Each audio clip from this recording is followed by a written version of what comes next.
Lalaki gisikop sa mga sakop sa Talisay City Police niadtong Sabado kay gitudlong responsable sa nagkadaiyang kawat nga nahitabo sa Barangay Bulacau. Ani ang detalye sa report ni Femari Dumabo.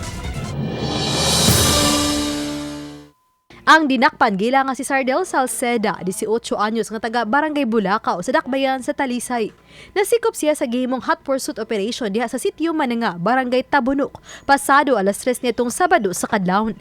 Siya ang gitudlo nga nangawat og mountain bike Biyernes sa gabi diha sa Barangay Bulacau. Sa pagkasikop kaniya nasakmit usab ang usa ka .22 revolver nga kalibre sa armas ug mga pinakiti sa ginudahang shabu nga mobalor og 68,000 pesos. Na-recover usab ang mga ginudahang kinawat niini nga duha ka laptop ug ang mountain bike nga gibanabanang mo kantidad og 10,000 pesos.